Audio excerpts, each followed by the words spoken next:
Sejam bem-vindos ao nosso curso Genética para o Enem. Sou o professor Anderson Covas, tenho formação em Ciências Biológicas, atuo como professor de Biologia do ensino médio e como coordenador na mesma unidade educacional. Executo pesquisas sobre a formação de professores e os processos de avaliação utilizados nas unidades escolares. Então, hoje, no nosso curso Genética para o Enem, vamos para a aula de Engenharia Genética. A engenharia genética é a manipulação direta do genoma de um organismo utilizando a biotecnologia. Então, a engenharia genética é a manipulação direta de um genoma de qualquer organismo, ok? Mas o que é esse genoma? O que é o genoma? O genoma é toda a informação hereditária de um organismo que está codificada em seu DNA. Mais precisamente, o genoma de um organismo é uma sequência de DNA completa de um conjunto de cromossomos. Um exemplo é um dos conjuntos que o indivíduo diploide contém em cada uma das suas células somáticas.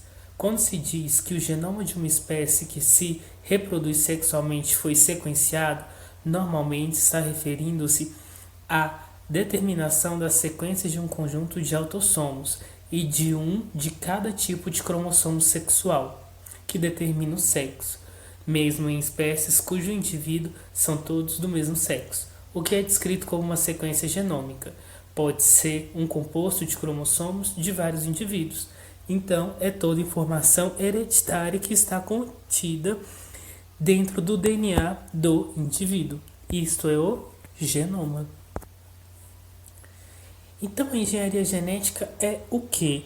O que é engenharia genética? Engenharia genética é um conjunto de tecnologias baseado na tecnologia do DNA recombinante, utilizado para alterar a composição genética de um ser vivo, incluindo o isolamento e a manipulação e a transferência de genes intra- e interespecífico para produzir organismos novos ou melhorados. Então, a engenharia genética atua nessas áreas. Então, vamos para um pouco de história sobre a engenharia genética. Então, em 1970, a tecnologia do DNA recombinante se iniciou. Em 1972, na Universidade de Stanford, na Califórnia, o norte-americano Paul Bergligor ligou duas cadeias de DNA. Uma era de origem animal e outra era de origem bacteriana. Essa foi a primeira experiência bem-sucedida onde foram ligadas duas cadeias genéticas diferentes e que é considerada por muitos autores e por muitos cientistas e pessoas que estão ligadas a essa área como o início da criação sintética da produção da engenharia genética. Em 1978, o suíço Werner Haber e os norte-americanos Daniel Nathan e Hamilton O. Smith foram laureados com o Prêmio Nobel de Medicina ou Fisiologia.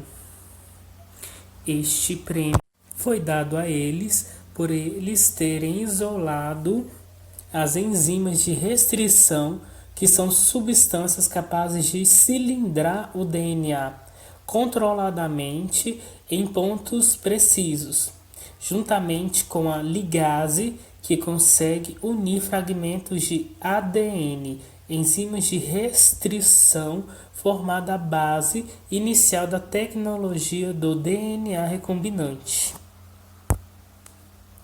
Então, onde que tudo isso ocorre? Onde ocorre? A partir de uma amostra contendo moléculas de DNA de interesse ou DNA doador, são utilizadas enzimas de restrição que permitem cortar o DNA em pontos bem definidos, isolando fragmentos de ácido nucleico. Além disso, estes são introduzidos ao cromossomo vetor, formando assim as moléculas de DNA recombinante. A clonagem de DNA acontece em sequência. Dessa forma, as novas moléculas de DNA produzidas são inseridas em células bacterianas que são amplificadas para replicação, resultando em clones bacterianos idênticos que contêm um DNA recombinante. Se soubermos a sequência de algumas partes dos genes ou a sequência de interesse, é possível amplificá-la in vitro, no laboratório, utilizando o procedimento chamado reação em cadeia da polimerase, ou conhecido por todos os cientistas como PCR, ao invés de clonagem. Então, o que é este PCR que a gente falou? O PCR ele utiliza indicadores de DNA e a enzima TAG polimerase, associada aos processos de diferentes temperaturas para amplificar o nosso DNA de interesse em estudo. Mas qual que é a usabilidade dessa engenharia genética, afinal? Nós utilizamos elas primeiro para fazer os organismos transgênicos. Os organismos transgênicos, eles são nada mais, nada menos que organismos geneticamente modificados. Os transgênicos são organismos que tiveram a inserção do material genético de outro organismo de espécies diferentes, ou geneticamente modificados, ou seja, os transgênicos, são organismos que tiveram seu genoma modificado em laboratório, sem necessariamente receber material genético. Existe um grande debate em muitos países sobre o uso seguro dos transgênicos e a OGM para o ambiente e para a saúde da população, pois ainda não sabe-se quais podem ser as consequências do uso deste a longo prazo. OGM seria organismo geneticamente modificado, que no nosso caso são os transgênicos. Então eles são alterados em laboratório, melhorando e modificando o seu resultado final. Além que a engenharia genética é utilizada através da engenharia genética, os pesquisadores criam modelos animais para estudar as doenças humanas, como o câncer, a obesidade, a artrite, a ansiedade e o mal de Parkinson. E é usado a terapia gênica, que é a extensão da tecnologia transgênica ao tratamento de doenças humanas. Genes causadores de doenças são substituídos por genes saudáveis, ou seja, sempre ligado diretamente ao bem-estar social e à saúde humana. Ética e engenharia genética. Então, apesar de todas as contribuições importantes em engenharia genética, não é mais amplamente utilizada devido às preocupações éticas. A ampliação da engenharia genética aos seres humanos levanta um conjunto maior de questões éticas, morais, sociais e espirituais sobre a modificação do genoma humano. E sempre podemos refletir sobre isso. Estamos alterando, mas estamos alterando até que ponto aquele ser vivo.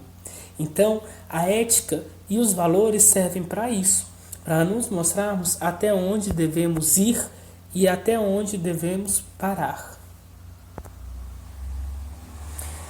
Até que ponto o aperfeiçoamento biológico do corpo humano expande suas capacidades, adicionando aptidões e competências ausentes nos corpos naturais, traz benefícios para o indivíduo, para a coletividade e para a evolução da espécie humana?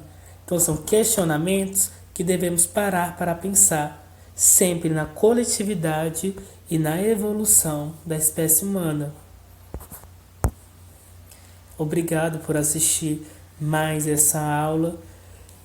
Quero agradecer imensamente que vocês me sigam no Facebook, Professor Anderson Covas. Por hoje é só e obrigado novamente por assistir.